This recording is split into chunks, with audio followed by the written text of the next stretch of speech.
Setelah banyaknya masalah yang terjadi di kehidupan Jong Hyun, akhirnya dia menjadi seorang majesty. Setelah membentuk kontrak penuh dengan Crow, semua hal harusnya sudah selesai tuh. Tapi ancaman lain malah membuat semua hal makin berbahaya, yaitu kemunculan Relic of Revelation. Relik jahat yang mengalahkan seluruh majesty yang pernah ada di bumi. Untuk Jong Hyun bisa mengalahkan relik ini, dia harus mencari satu relik terakhir, yaitu Cradle. Jong Hyun sudah berpindah dimensi karena arahan majesty terdahulu. Cradle juga telah ditemukan oleh Jong Hyun, ternyata ada di kehidupan sebelumnya. Cradle merupakan anggotanya sendiri yang bernama John. Jong Hyun harusnya sudah bisa pulang tuh, tapi dia bersikeras untuk menyelamatkan seluruh timnya terlebih dahulu. Padahal Jong Hyun tahu kalau dia lebih lama di sana, portal kembali ke dunianya akan tertutup. Apa yang akan dilakukan Jong Hyun sekarang? Mari kita lihat di alur cerita Kaisar Relik part 31.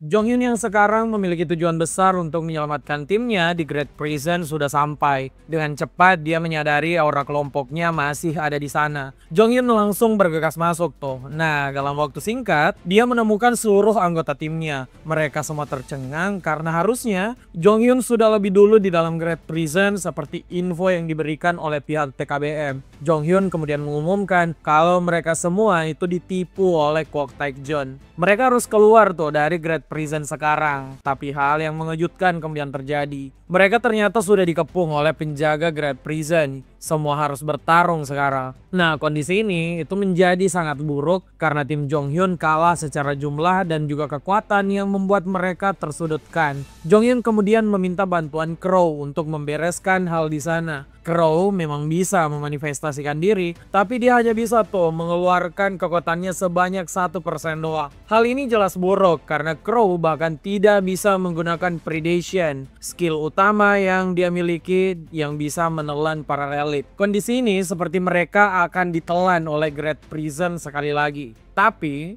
John ternyata bisa bertindak. Dia kembali memancarkan aura emas di tubuhnya dan membantu Crow untuk mencapai kekuatan penuhnya di sana. Saat Crow bisa menggunakan kekuatannya hingga 100%, dia dengan mudah melahap semua pasukan yang ada di sana. Krisis di Great Prison ini pun sudah selesai. Kini Jong Hyun menuntut penjelasan dari John yang ternyata masih bisa menggunakan kekuatannya. Setelah keluar dari Great Prison, Jong Hyun kemudian menanyakan berbagai macam hal pada John. Tentu saja persoalan gate yang bisa dibuka John tentu mudah bagi John sekarang. Karena dia bahkan bisa tuh membuat Crow menggunakan kekuatan penuhnya. John kemudian mengaku kalau dia memang bisa menggunakan seluruh kekuatannya. Bahkan kembali membuka portal ke dunia Jong Hyun secara berulang kali. Portal sebelumnya itu bahkan bukan untuk kembali ke dunia Jong Hyun, tapi menuju chaos, dunia yang penuh dengan kehancuran. Jun memberikan tes pada Jong Hyun kemarin, melihat apakah Jong Hyun akan mengabaikan timnya sekarang untuk kembali ke dunia yang lebih damai. Jun yang telah mengakui Jong Hyun sekarang itu menyebut dirinya siap untuk bertarung melawan Relic of Revelation.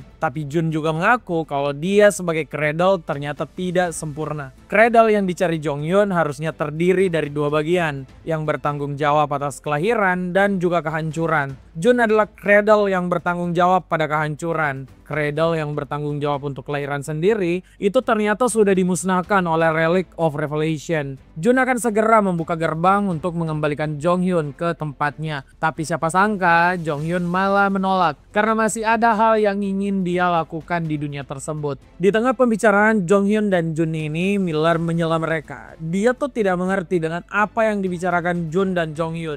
Jae Ha ikutan marah dan mengatakan kebingungan yang sama. Nah, Jong Hyun menjelaskan sedikit demi sedikit kalau dia memang datang dari dimensi lain dan dia akan menjelaskan banyak hal pada semua orang. Sesaat sampai di hotel, Jong Hyun menjelaskan pada timnya berbagai macam hal, mulai dari mereka harus keluar dari TKBM dan menikmati hidup mulai sekarang, dan Jong Hyun bahkan memberikan uang kepada timnya untuk hidup lebih layak. Jong Hyun juga tidak lupa tuh untuk kembali ke TKBM. Dia datang untuk memusnahkan para pengkhianat. Ya, tentu saja itu adalah Yang Chen, Samuel, dan juga tentu saja biang keroknya, Kwok Taek-jeon. Dengan menggunakan Crow, tiga orang ini hanya seperti semut untuk dibereskan. dibereskan oleh Jonghyun. Setelah menghancurkan TKBM, Jonghyun kemudian kembali ke tempat di mana timnya berada. Dia membawa relik medis yang dibutuhkan timnya untuk tetap bertahan dari sindrom relik. Jonghyun menjelaskan kalau dia akan kembali ke dimensinya sekarang. Timnya ini bertanggung jawab untuk menjaga Jonghyun di dimensi tersebut dan juga mengakhiri tirani Pandora. Dia percaya tuh timnya bisa mengemban tugas itu. Jonghyun kemudian mengucapkan kata perpisahan sembari Jun membuka portal yang mereka butuhkan. Sesaat kemudian Jonghyun sudah kembali di tubuhnya sekarang. New York sudah hancur lebur. Jonghyun kemudian menemukan seluruh bawahannya. Yap, Jae-ha menjelaskan kalau semua hal menjadi lebih buruk. Relic of Revelation menggandakan diri di langit. Kemudian para relik jahat pengikutnya juga membuat kekacauan di darat. Tim Jonghyun itu memang berhasil mengevakuasi banyak warga, tapi hal aneh malah makin banyak terjadi. Sebuah kastil raksasa malah muncul dari Pandora dan terbang di atas langit. Tidak lama berselang, Crow kemudian muncul. Dia menjelaskan kalau dia dan Majesty sebelumnya gagal menahan Relic of Revelation. Relik jahat ini kemudian mengambil alih singgasana Majesty. Jonghyun tahu kalau hal ini gawat, tapi dia malah masih bisa tersenyum. Dia cuma meminta semua orang bersiap untuk pertempuran terakhir mereka. Setelah mengumpulkan seluruh anggota timnya, Jonghyun sekarang mulai memerintahkan untuk mengamati kastil terbang yang ada di langit. Ya, saat melakukan itu, Ilya malah melihat kalau relik jahat malah menculik Joy Allenby, adik dari Jonghyun. Jonghyun tentu saja marah mendengar laporan tersebut. Di tempat lain, Joy Allenby yang diculik ternyata atas perintah dari Relic of Revelation. Relik jahat ini ingin membuat Joy menjadi Majesty baru yang bisa mereka kendalikan. Joy tentu tidak mau dan coba kabur dari sana. Tapi karena Joy tidak bisa bertarung, dia tidak bisa keluar dari kepungan ratusan relik jahat. Untuk saja, tidak lama kemudian Jonghyun sudah tiba dengan anggota timnya untuk menyelamatkan Joy. Pertempuran besar kemudian terjadi dan Jonghyun menembus seluruh relik yang ada di sana untuk ke lokasi Joy. Di tengah jalan, Jonghyun malah dicegat tuh oleh Relic of Revelation. Jonghyun kemudian mensummon Crow dan mendeklarasikan kalau mereka akan bertarung habis-habisan sekarang. Pertarungan Jonghyun dan juga Relic of Revelation langsung dimulai. Jonghyun ternyata tidak bisa menggunakan relik lain yang dia miliki. Dia hanya bisa menggunakan relik tingkat harta seperti Crow dan Chiyo. Hal ini membuat Relic of Revelation merasa dia akan menang, tapi hal itu jelas tidak benar. Jonghyun langsung mengeluarkan Jun dan memerintahkan Relic Cradle untuk menghancurkan Relic of Revelation yang ada di sana. Jun hanya butuh satu serangan untuk membuat Relic of Revelation panik. Relik jahat ini langsung tahu tuh kalau Jun adalah Cradle yang bisa mengalahkan mereka. Dalam kondisi panik, Relic of Revelation masih punya kartu buat dimainkan. Dia mengeluarkan relik Fenrir melawan Jonghyun. Relik ini sangat wajar untuk dikeluarkan oleh Relic of Revelation karena Fenrir diceritakan bisa menelan raja para dewa. Fenrir sempat membuat Jonghyun terpojok, tapi itu untuk waktu yang tidak lama. Jonghyun punya satu serangan yang tidak bisa ditangkis oleh Fenrir. Ya, benar sekali. Itu adalah rope. Dalam ceritanya Fenrir ini lemah banget akan sebuah ikatan tali. Nah, saat melemah,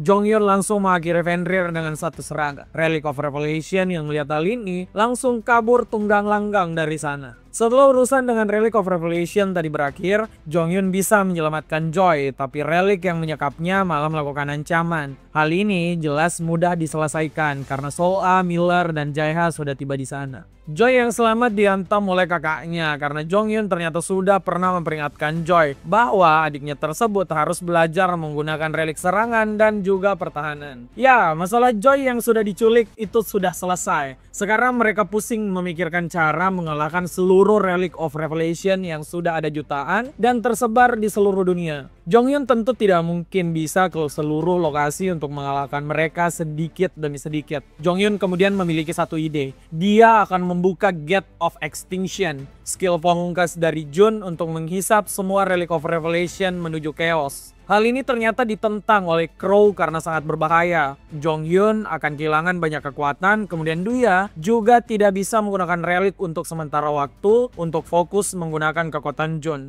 Jonghyun tahu resiko tersebut, tapi dia tidak punya jalan lain dan menyuruh Crow untuk percaya. Setelah semua perdebatan ini, Jonghyun kemudian menyuruh Jun untuk menggunakan Gate of Extinction. Sebuah sinar kemudian memecah ke seluruh penjuru dunia dan kemudian sebuah gate raksasa muncul di langit. langit. Inilah Gate of Extinction. Saat gerbang tadi mulai aktif, seluruh Relic of Revelation terhisap masuk ke sana. Mereka semua tertekan dengan tindakan Jonghyun tersebut. Tapi Relic of Revelation ternyata masih punya trik. Dia menyuruh bawahannya untuk menyerang Jonghyun yang tengah lemah. Untung saja di sana ada tim Jonghyun untuk melindungi Sang Majesty. Setelah bertarung habis-habisan mengendalikan Gate of Extinction, Jonghyun berhasil menghisap semua Relic of Revelation. Tapi saat dia akan menutup Gate of Extinction, Relic of Revelation masih bisa melawan. Ya, untung saja Jonghyun masih memiliki kekuatan untuk menekan Relic of Revelation hingga Gate of Extinction itu tertutup sempurna. Setelah gerbang ini tertutup, semua orang berpesta karena akhirnya kekacauan dunia bisa berakhir. Jonghyun yang telah berhasil membasmi Relic of Revelation telah diakui sebagai majesty yang pantas di dunia. Dengan ini, kastil yang terbang di atas langit juga kembali ke bentuk asalnya. Itu adalah relik Valhalla yang datang dari mitologi Nordik, rumah para dewa. Kastil ini merupakan tempat tinggal Sang Majesty. Ya, Jonghyun kemudian disambut para relik yang mengabdi pada Majesty. Jonghyun akan membuat kontrak dengan singgasana Majesty sekarang. Semua orang tentu senang melihat Jonghyun menaiki tangga kekuasaan Majesty. Hal yang pantas setelah semua yang dia lakukan sekarang. Saat sampai di hadapan singgasana Majesty, siapa sangka kalau di sana masih ada Majesty terdahulu. Jun bilang pria ini ternyata telah menyatu dengan singgasananya, jadi mereka tidak bisa dipisahkan. Hal ini memang wajar karena sudah 2000 tahun Majesty dan singgasananya berbagi nasib. Hal ini sebenarnya bukan masalah besar.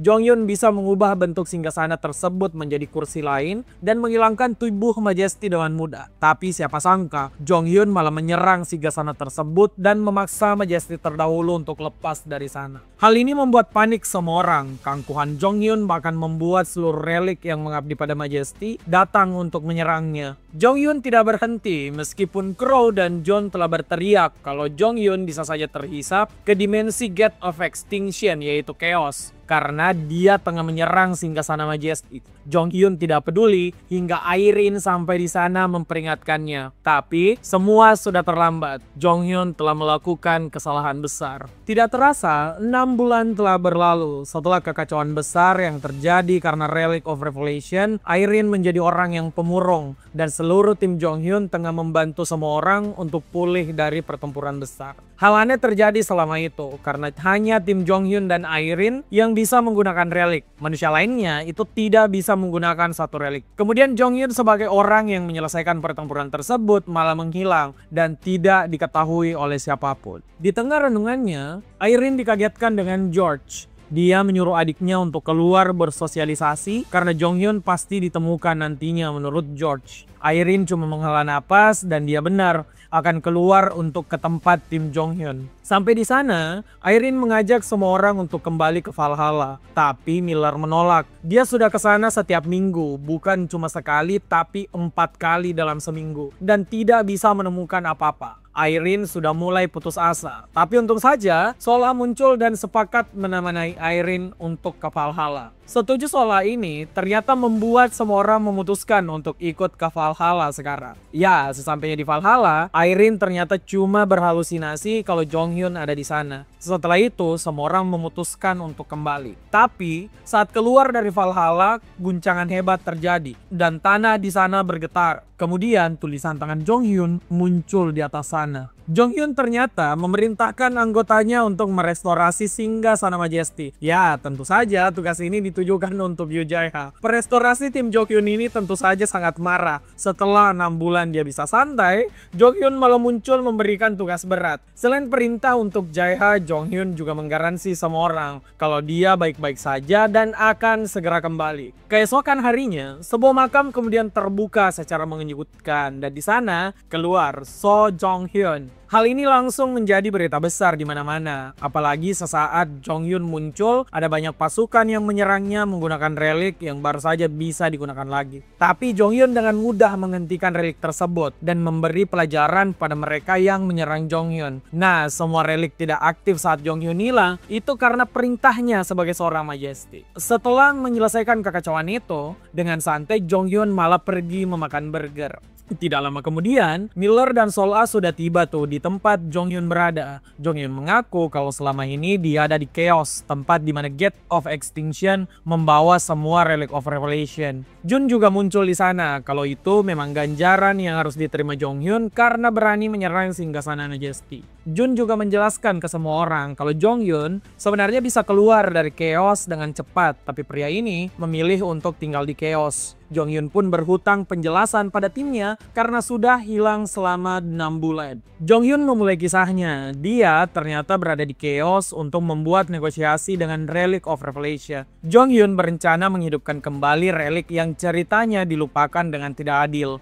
Jun sempat kaget karena melihat Jong-hyun bakal bisa diserang oleh Relic of Revelation kalau mereka berlama-lama di Chaos. Para relik jahat ini awalnya mau mengamuk, tapi tidak sedikit dari mereka yang juga ingin berdiskusi dengan Jong-hyun. Jong-hyun pun mendengarkan kisah mereka satu persatu. Hal inilah yang memakan waktu hingga 6 bulan lamanya. Dari banyaknya Relic of Revelation, beberapa dari mereka memang pantas untuk kembali dilahirkan. Tapi ada juga beberapa yang ditolak karena berpotensi membuat kekacauan. Setelah semuanya selesai, Jong-hyun baru bisa pulang seperti yang dilihat semua anggotanya sekarang. Setelah menyelesaikan masalah dengan Relic of Revelation, masalah tentu belum selesai semua. Mereka sekarang butuh organisasi yang mengurus penggunaan relik untuk kebaikan dan menghentikan penggunaan relik jahat. Semenjak Pandora bubar, penggunaan relik jahat memang bertambah, kata Miller. Jong-hyun kemudian bilang kalau dia punya rencana. Awalnya mereka harus merestorasi Valhalla dan singgasana Majesty. Nah, ternyata Yoo Jae-ha sudah siap kabur tuh di sana karena dia belum memulai hal itu sama sekali. Jong-hyun menangkapnya menggunakan drop dan tentu saja Jae-ha akan bekerja hingga pinggangnya patah.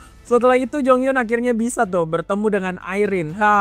Untuk jomblo tolong matanya ditutup bang, nanti perih dong. Beberapa waktu kemudian sudah berlalu. Jong-hyun sudah menyelesaikan berbagai macam hal, mulai dari merestorasi Valhalla seperti resort mewah, membentuk pondasi organisasi pengganti Pandora, hingga berkencan dengan Irene selama 6 bulan penuh. Sekarang Jong-hyun tinggal perlu melakukan satu hal, yaitu mendatangi sebuah pulau terpencil, di mana di sana ternyata tubuh Majesty terdahulu terdampar. Saat sampai di lokasi ini, Crow langsung keluar karena dia kaget Majesty terdahulu dengan kondisi mengenaskan tersebut. Nah, tapi Majesty terdahulu ini ternyata sengaja tidak menghilang. Dia menunggu So Jong-hyun untuk berterima kasih. Majesty terdahulu tahu kalau Jong-hyun memang selalu berkata kasar, tapi dia ternyata menyerang singgasana Majesty agar Majesty terdahulu bisa terlepas dari singgasananya. Dengan begini Majesty terdahulu bisa beristirahat dengan tenang. Ya, Crow tentu sedih melihat raja yang dia temani selama ribuan tahun itu pergi ke alam baka. Tapi Crow juga mendoakan kepergian Majesty terdahulu. Dengan begini, Crow hanya tunduk pada satu raja. Dia berlutut di depan Jong-hyun, tapi Jong-hyun bilang Crow harus berhenti bertindak cringe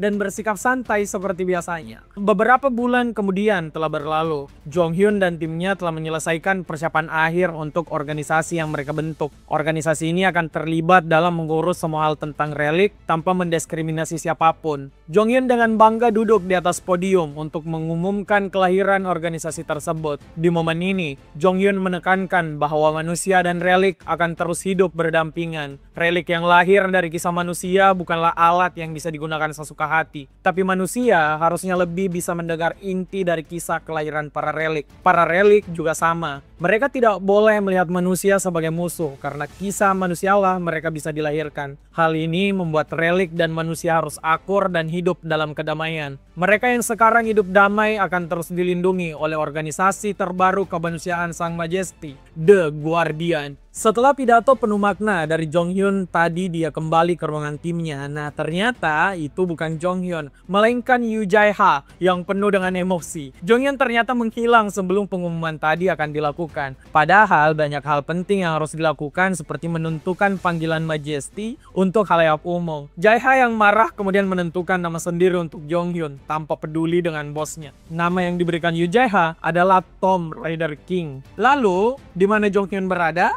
Jong-hyun ternyata malah sedang menggali makam di Timur Tengah. Dia ternyata mencari sebuah relik cincin. Meski berada di dalam bahaya, cincin ini tetap penting bagi Jong-hyun karena akan menjadikan cincin tersebut sebagai cincin tunangan untuknya. Tapi sebelum menikah, Jong-hyun malah masih memiliki berbagai macam tugas. Salah satunya dari John. Jun selama ini berkelana ke berbagai dimensi untuk mencari Cradle yang bertugas dalam kelahiran relik. Tapi Jun tidak bisa menemukan Cradle itu dimanapun. Jun hanya menemukan sebuah batu yang menjadi pecahan dari Cradle. Batu ini akan merespon jika Cradle kelahiran berada di dekat. Makanya Jun harus mencari lebih teliti, utamanya dari semua relik yang jadi bawahan Jonghyun. Wawancara dari para relik ini malah berlangsung rumit. Jun sering marah karena para relik ini tidak tertib. Gawatnya lagi, Jun mendengar kabar kalau Jonghyun akan segera menikah. Jun khawatir kalau Jonghyun akan sangat sibuk dengan keluarganya nanti dan mengabaikan pencarian Cradle kelahiran. Jun kemudian merencanakan untuk memperlambat pernikahan Jonghyun dengan bekerja sama dengan para relik untuk mencuri cincin yang susah payah ditemukan Jonghyun. Siapa sangka pencurian cincin ini malah menjadi masalah besar. Cincin di Jonghyun ternyata sebuah relik bernama Draupnir. Cincin ini punya dua kemampuan. Pertama, cincin ini tuh bisa memanggil orang paling dipercaya penggunanya. Kemampuan yang sangat cocok sebagai cincin nikah karena Irene bisa memanggil Jonghyun kapan saja. Lalu kemampuan keduanya yang menjadi masalah besar karena cincin ini bisa melipat gandakan diri menjadi 8 jika mengamuk. Hal ini makin gawat karena cincin yang awalnya ada di tangan para relik malah menghilang dan terus melipat gandakan diri hingga menutup bumi. NASA itu bahkan memperingatkan tentang masa bumi yang terus bertambah bisa menyebabkan berbagai bencana alam. Jonghyun sebagai Majesty tentu harus bertindak. Setelah tahu kalau semua relik miliknya yang melakukan hal tersebut, Jonghyun langsung turun tangan untuk mengatasi berbagai macam masalah. Para warga memang ikut membantu dengan membuang semua cincin masuk ke dalam perut Osiris. Tapi sayang perut Osiris tidak muat, apalagi setelah semua cincin ini dilelehkan oleh Nero dan juga api Hephaestus. Jonghyun kemudian memerintahkan untuk membuka gerbang Chaos agar semua emas ini dibuang ke Chaos saja. Di sini Rob berperan penting lagi. Dia melipat gandakan tubuh dan membuat sebuah terowongan yang menembus langit supaya Chaos menyerap emas dan tidak merugikan warga sipil. Saat Rob melakukan pekerjaannya, siapa sangka kalau inti dari Cradle kelahiran bereaksi pada Rob. Jonghyun yang sudah menyelesaikan masalah cincin dan mendapat permintaan maaf dari Jun karena coba memperlambat pernikahannya, Jun sekarang memberi info menarik. Rope ternyata Cradle kedua yang mereka butuhkan. Cradle yang bertanggung jawab atas kelahiran relik. Jonghyun kemudian memanggil Rope untuk bersatu dengan inti Cradle kelahiran. Tidak disangka Rope memang sangat cocok. Hal ini menjawab semua pertanyaan kenapa Rope bisa terus berevolusi. Ternyata dia adalah relik tingkat harta yang pernah dimusnahkan oleh Relic of Revelation. Identitas Rope yang terungkap membuatnya mendapat banyak pekerjaan. Rope yang sudah bisa membuat dirinya memiliki bentuk manusia harus berlatih dengan Jonghyun untuk membuat relik. Awalnya setiap percobaan yang dilakukan memang terus membuat ledakan. Tapi Rope ternyata bisa berhasil dalam waktu singkat. Saat Irene mengunjungi Jonghyun yang khawatir karena pacarnya tersebut terus melakukan hal berbahaya, diperlihatkan kalau Rope sudah berhasil membuat sebuah relik. Kemajuan yang patut dipuji semua orang. Latihan dengan Rope kemudian terus berlanjut, tapi hari ini semua hal dihentikan dulu. Valhalla sudah menjadi sebuah gedung mewah. Rekan Jonghyun hadir menggunakan pakaian rapi. Ada juga detektif Kim dan keluarganya. Edward dan juga Joy adik Jonghyun juga ada di sana. Semuanya berkumpul untuk merayakan satu hal, yaitu pernikahan Jonghyun dan Irene. Saat Jonghyun dan Irene serta timnya dan para relik berfoto, alur cerita ini juga berakhir. Sungguh senang melihat akhir bahagia dari orang seperti Jonghyun. Pria yang dikhianati kemudian bangkit untuk menjadi Majesty tanpa mengorbankan satu kawan pun. Pelajaran untuk kita jelas datang dari pria bernama Kwok Taek-jeon. Kita nggak boleh menjadi manusia serakah. Kalau udah kaya dan hidup cukup, bahkan punya hidup mewah kayak Kwok Taek-jeon, memberikan hak orang lain itu tidak boleh dikurangi karena bisa jadi petaka di masa depan. Kayak Jonghyun yang mengakhiri Kwok Taek-jeon. Ya itu dulu buat hari ini. Kisah Kaisar Relik yang kita bahas sudah tamat guys. Terima kasih udah nonton ini dari awal sampai akhir ya. Dan jangan lupa nantikan kisah-kisah manhwa atau manhwa menarik lainnya yang bakal kita bahas lagi di obrolan isekai. Sampai jumpa di video-video berikutnya.